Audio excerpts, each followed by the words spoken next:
Africa నత్తలు పంట పొలాల్ని గుల్ల చేస్తున్నాయి. గుంపులు గుంపులుగా దాడి చేసి పంటల్ని పీల్చి పిప్పి చేస్తున్నాయి.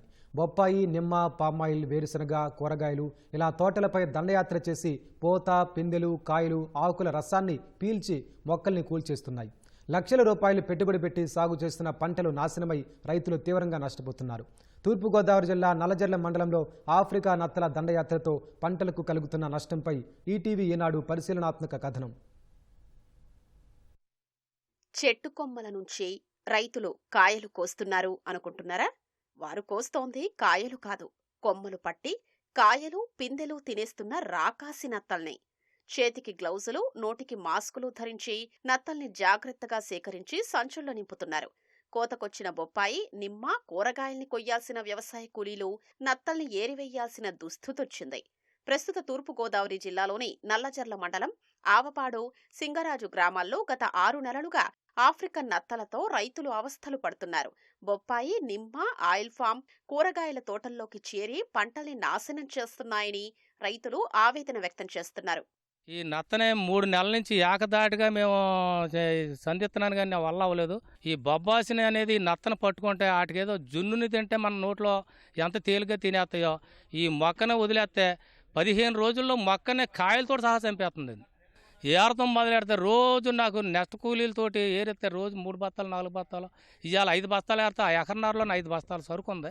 ఈ ఖర్చులకే సరిపోయింది తప్ప పెట్టిన పెట్టుబడి అనేది నాకు అసలు ఏ కొంచాన్ని కూడా ఈ 15 ఎకరాలు పెట్టిన పెట్టుబడి వెనక్కి తీసుకుంటాక లేక నేను చాలా ఇబ్బంది పడుతున్నాను. ఈ బొబ్బా చేసి ఇంత నష్టపోతానో అని నేను ఊహించలేదు. నన్ను ప్రభుత్వాలు కానీ ఇప్పుడు వచ్చిన అధికారులు కానీ ఎవరైనా నన్ను ఆదుకోగలగాలి. దీనికి సంబంధించిన దీన్ని వ్యవహారం ఏం చేస్తే నేను కొంచెం నిలబడగలుగుతున్నాను. నన్ను నిలబెట్టే అవకాశం కూడా ప్రభుత్వం మీద ఉంది.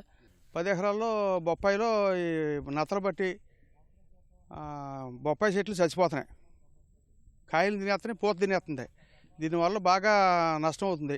మేము 1,20,000 1,30,000 దాకా పెట్టుబడి పెట్టాము.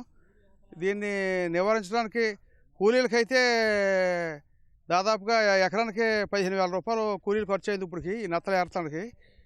అలాగే దీనికి మందులు స్పేర్ చేయటం ఇంకా తదితర పనులన్నీ కూడా చేతనా కానీ ఏమి కంట్రోల్ అవుతలేదు. ఈ నష్టపరిహారం నిమిత్తం మరి ప్రభుత్వం వారు ఏమైనా ఆలోచించి ఏమైనా చేస్తే బాగుంటుందని చెప్పని మా ఉద్దేశం. మాది మిరప తోట, కోకో తోటల మీద కూడా నత్తల ఎఫెక్ట్ బాగా ఇబ్బందిగా ఉంటుందండి. అది పంటను పాడు చేయడమే కాదు, చెట్టుని టోటల్గా చెట్టు చనిపోతుంది. అది క్రాప్ అక్కడితో పోతాం కూడా కాదండి, ఆ పిండి పోయి పోతా పోతుంది. రాను 10-15 రోజుల్లో చెట్టు కూడా చనిపోతుందండి. ఈ అధికారుల ద్వారాగా మేము ఏదైనా స్పేర్లు చేసుకున్నా తోటలు నిలబెట్టుకుంటానికి సరిపోతామండి. లేకపోతే మాకు చాలా భవిష్యత్తులో చాలా ఇబ్బందికరంగా ఉంటుందండి వ్యవసాయం చేయడానికి. నాకు పామాయిల్ తోట 2 ఎకరాలన్నర ఉందండి. దాంట్లో నత్తల బెడద బాగా ఎక్కువగా ఉందండి. అవి బాగా డ్యామేజ్ ఎక్కువ చేస్తున్నాయండి. ప్రతి కమ్మని పట్టుకుని గెలను పట్టుకుని తండా కింద మొత్తం చుట్టూ తిరిగేస్తున్నాయి, పూతను పాడు చేసేస్తున్నాయి. అవి చూస్తే చేనంతా నత్తలే కనపడుతున్నాయండి. రోజు రోజుకి పెరుగుతున్నాయండి. అవి ఇంకా ఇది వరకు వైట్ ప్లే వచ్చింది, అది తగ్గింది, కానీ ఈ నత్తలు ఎక్కువైపోతున్నాయండి. ఎంతంత బారు ఉంటుందండి నత్త. వాటిని కొంచెం ఏంటది అలా ఇది ఎలా పుట్టిందో ఏంటో కూడా ఎవరికి తెలియకుండా ఉందండి. 2,50,000 పెట్టుబడి ఇప్పటికే అయింది. ఇంకా దీనికి చేయవలసింది చాలా ఉంది. పురుగు మందులు కొట్టవలసింది ఉంది, అలాగే కింద ఎరువులు వేయాల్సింది ఉంది, ఇంకా పెట్టుబడి ఉంది.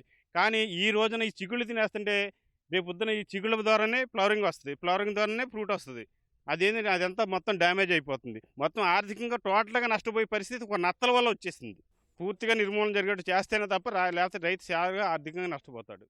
2 ఏళ్ల క్రితం నల్లజర్ల మండలం ఆవపాడు, సింగరాజుపాలెం గ్రామాల రైతులు కేరళ నుంచి వక్క మొక్కలు తెచ్చినట్టు అధికారులు గుర్తించారు. ఆ మొక్కల్లో ఉన్న గుడ్ల వల్ల ఇవి విరివిగా ఉత్పత్తయ్యాయి. సుమారు 100 నుంచి 200 గ్రాముల వరకు బరువు పెరుగుతాయి.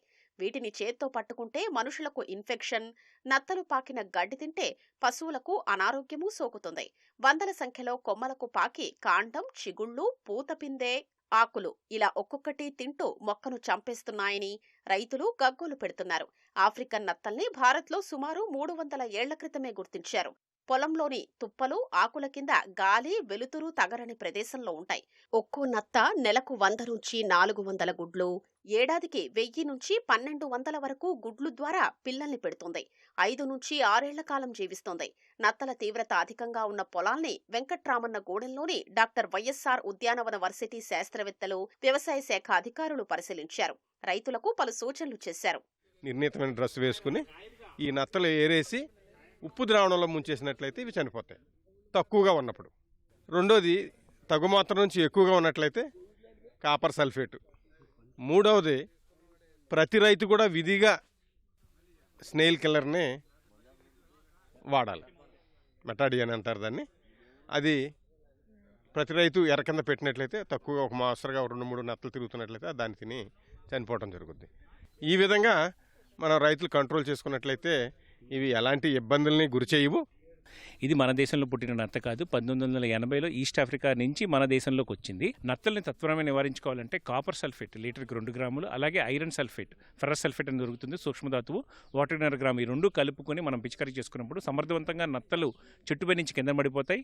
30% వరకు వాటంతా అవే చనిపోతాయి. మిగతా 70% కదలలేని పరిస్థితుల్లో ఉన్నప్పుడు మనం ఒక 10 లీటర్ల నీటిలో 4 కేజీలు ఉప్పు వేసుకుని ఆ ఉప్పు నీటి ద్రావణంలో మిగిలిపోయిన పడిపోయిన నత్తల్ని గ్లౌజులు వేసుకుని ఆ నత్తలు ఆ డ్రమ్ముల్లో వేసేసుకుంటే తొందరగా మనం నత్తలు నివారించుకోవడానికి అవకాశం ఉంటుంది. లక్షల్లో పెట్టిన పెట్టుబడి కనీసం చేతికి రాకపోగా నత్తల్ని తొలగించేందుకు రైతులకు అదనపు కూలీ భారంగా మారింది. కౌలుతో పాటు పెట్టుబడి పూర్తిగా నష్టపోవడంతో రైతులు దిక్కుతోచని స్థితిలో అల్లాడుతున్నారు. ప్రభుత్వం ఆదుకోవాలని వేడుకుంటున్నారు.